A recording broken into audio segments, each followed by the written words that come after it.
Bonjour à tous, en cette vidéo on va continuer l'explication du chapitre Fonctions trigonométriques réciproques pour la classe Sciences Générales. Dans cette partie, on va étudier la fonction arc cosinus qui est la fonction réciproque de la fonction cosinus sur un intervalle bien donné qui est l'intervalle 0π. Avant de commencer le cours, on va faire une petite introduction. On voit ici dans un repère orthonormé la courbe représentative de la fonction cosinus. On sait que le domaine de définition de la fonction cosinus est tout l'ensemble des nombres réels R. On a ici tracé cette courbe sur un intervalle particulier qui est moins 3π, 3π. On voit bien que sur les intervalles d'amplitude π ou de longueur π, comme moins 3π, moins 2π, la fonction est croissante. Sur moins 2π, moins π, la fonction est décroissante et ainsi de suite. Change de monotonie. Si on prend la fonction qui a x associé cosinus x sur chacun de ces intervalles, la fonction est bien continue car elle est une fonction trigonométrique et strictement monotone. Donc il admet sur chacun de ces intervalles une fonction réciproque. Notre étude est sur l'intervalle particulier 0π correspondant à la partie bleue de la courbe. La seule fonction réciproque de la fonction qui a x associé cosinus x qui sera notée arc cosinus est celle définie sur l'intervalle 0π, et cette idée est très importante pour comprendre le chapitre. Donc on va étudier la fonction cosinus sur l'intervalle 0π, et sur cet intervalle, la fonction réciproque de la fonction cosinus est dite fonction arc cosinus.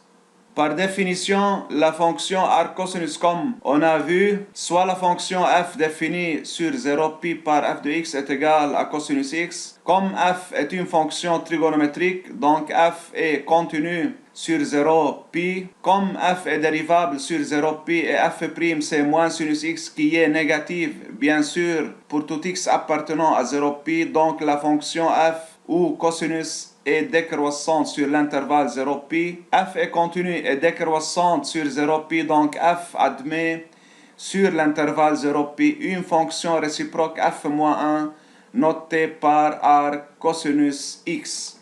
On va faire quelques conséquences de la définition. On commence tout d'abord à déterminer le domaine de définition de la fonction arc cosinus. Le domaine de définition de la fonction f-1 qui est arc cosinus est par définition f de l'intervalle 0π qui est moins 1. On écrit en notation symbolique la fonction cosinus sur l'intervalle 0π donne un intervalle image moins 1, tandis que la fonction arc cosinus x a pour domaine de définition l'intervalle moins 1 et pour ensemble image l'intervalle. C'est la première conséquence de la définition. Deuxième conséquence de la définition.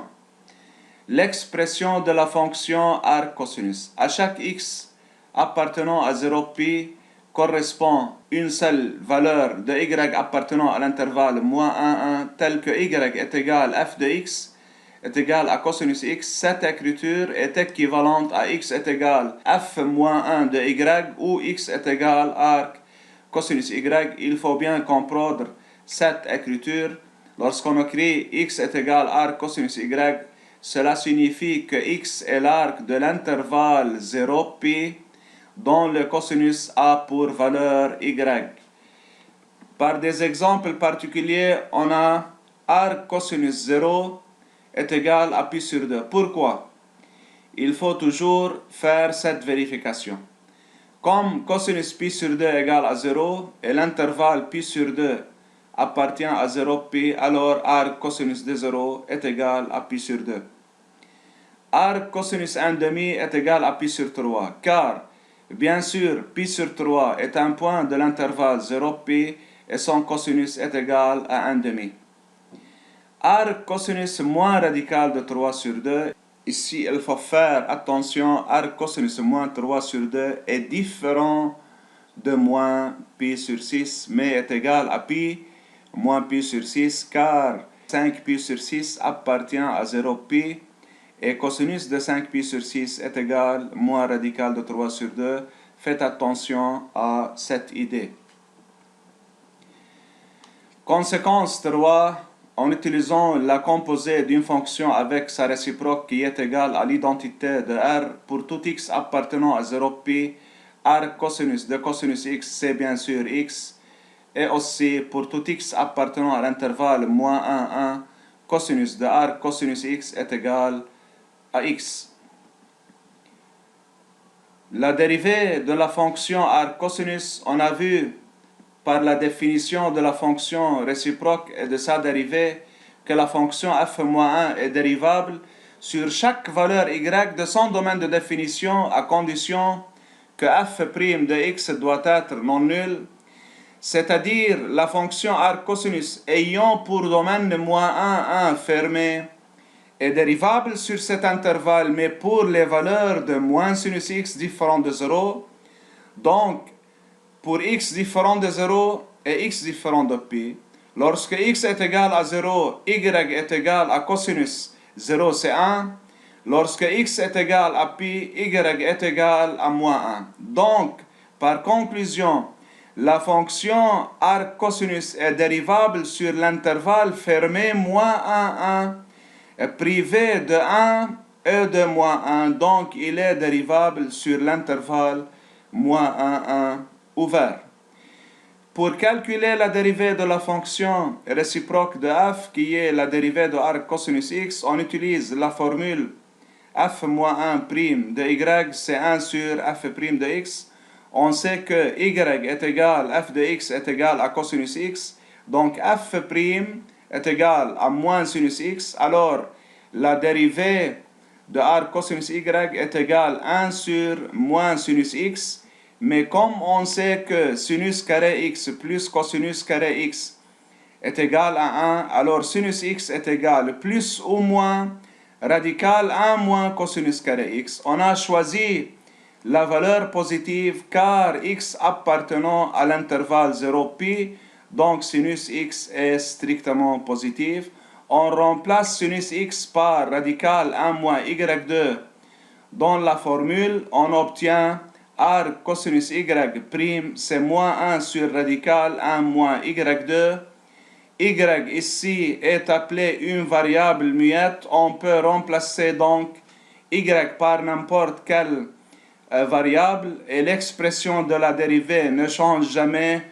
Par conclusion, la fonction qui a x donne R cosinus x est dérivable sur moins 1, 1 et sa dérivée c'est moins 1 sur radical 1 moins x2.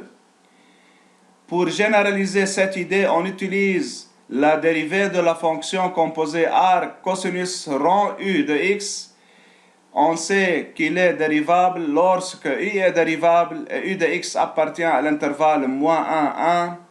La dérivée de R cosinus u de x est égale à moins u' sur radical 1 moins u au carré. Essayez de faire la démonstration en autonomie. On va maintenant dresser le tableau de variation de la fonction R cosinus. Bien sûr, le domaine c'est moins 1, 1.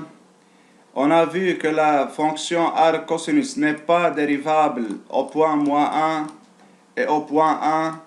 Ici, lorsque x tend vers moins 1 et x tend vers 1, la fonction dérivée tend vers l'infini. Donc au point moins 1 et 1, il y a deux demi-tangentes verticale, la fonction R cosinus décroît depuis vers 0. Il y a un point particulier, c'est 0.